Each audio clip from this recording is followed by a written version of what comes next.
Hey guys, what's going on? My name is Arbuckle. Welcome back to another video. Today I wanted to give you guys a minor comparison slash breakdown video of some of the tactical grenades in Black Ops 3. I know that there's a lot to choose from, and I wanted to pick the three most popular ones out: the stun, the flash, and the EMP. And again, do kind of a minor comparison breakdown video so that hopefully I can encourage you to use one or the other, or maybe change your mind. But what I like doing in my videos is picking out something that I think helps me, makes me better at the game, and then hopefully moves on to you and helps you be a better player. So first off, I want to talk about some of the benefits of these tactical grenades. The stun obviously restricts movement, the ability to aim, and causes slight visual distortion. The flash grenade, really all that does is cause lots of visual distortion.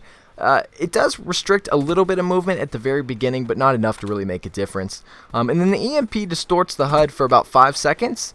And then one advantage of the EMP is that it works through walls. With the flash and the stun grenade, you can't get people through walls. It has to be like visible to them on the screen. Whereas the EMP, you can get someone through a wall, through a building. If you guys remember back on Black Ops 2, the EMPs were absolutely overpowered. If you remember playing on Nuketown, you could spawn, throw an EMP over the house, land either near the bus or behind the bus, and literally EMP the entire team, whether they're in that house, in that garage, or behind the house. The EMPs were so overpowered. They lasted a really long time, and they were not like that at all in Black Ops 3. If the EMP was as good as it was on Black Ops 2, I would probably pick that one to be my favorite. But unfortunately, because it's not like that at all, we're going to pick the EMP to be the first one out. It's kind of like we're doing a March Madness bracket prediction. That's going to be the first one out. But I felt like the EMP was worthy enough to talk about in the video, just because it's such an advantage when it comes to kill streaks. I feel like the EMP, this is pretty obvious, but the EMP is meant more for kill streaks, to be able to take down kill streaks or blind or stop kill streaks. I know that a lot of the kill streaks on Black Ops 3, it will not destroy, like the RAPs or the GI unit. It just freezes them, and I think you can actually destroy the GI unit with like 4 of them. But long story short, really all it does is pause some of the kill streaks, and the EMP is just not very effective towards people. I've tried using it on people, I've tried using it on myself. The screen does a few different things than it did on Black Ops 2. On Black Ops 2, it changed your screen completely. It just made it look more dull, made it more difficult to be able to spot people. On this game, all it does is make everything on your HUD blurry.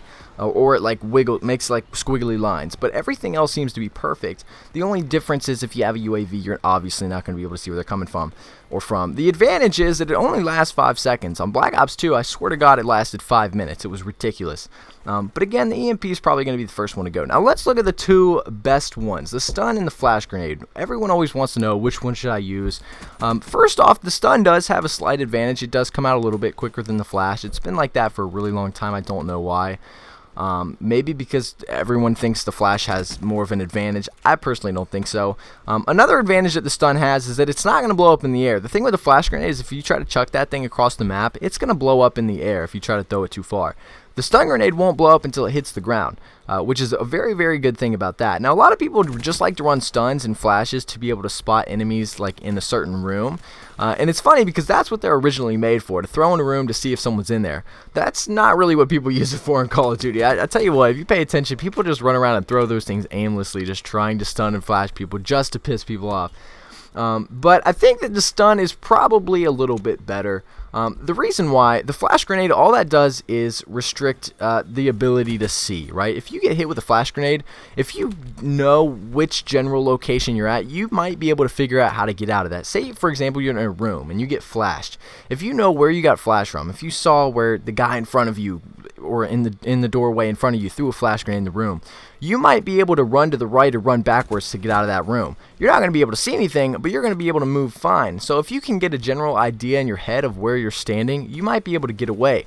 Also, because you're able to move and you're able to aim, spray and pray works like a champ when it comes to situations like this. And this is what most people end up doing anyways. When they get flashed, they just start spraying everywhere and it tends to work.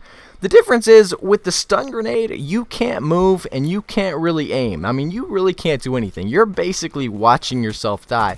And the reason I like the stun grenade more is because there's actually a way to get around that. On the flash grenade, spray and pray, you never know if you're going to get hit. With the stun, you know they're not going to be able to shoot anywhere but one spot. And where a lot of people screw up is they'll throw a concussion inside of the room and they'll run right there and try to take someone out. That's the worst thing to do. If you throw a concussion in a room and you get a hit marker, you want to boost slide, you want to boost jump through there, because you know they're not going to be able to move their gun. They're not going to be able to turn around really quick. They're stunned. They're not going to be able to move, which makes it a lot easier to get that kill. So overall, I think the stun is probably the best out of all of them, easily better than the EMP. A quick tip that I got for you on the EMP, I feel like the EMP is probably better to use in respawn game modes. I feel like that's pretty obvious, but I wanted to state it anyway just so you guys have an idea. Where there's more kill streaks. In a respawn game mode, there's going to be more kill streaks because people are able to respawn and not just in search and destroy, just die for the whole round. So EMPs are probably used to best, or best to use in respawn game modes. But I think that the stun is probably better than the flash in my opinion. I've always found the stun to be so much more helpful and just come in really, really clutch. Anyway, guys, hopefully this will help you out. Make sure to use the stun. Just do it. Give it a chance if you don't use it. I'm telling you, it'll be worth it. And again, remember, don't just run in the doorway. Make sure you boost slide or boost jump or do something so that they're not already aiming exactly where you're going to be coming in. But anyway, guys, hope you guys did enjoy this video. Hopefully this will help you out a little bit. Make sure to subscribe if you haven't already, and we'll see you guys in the next video.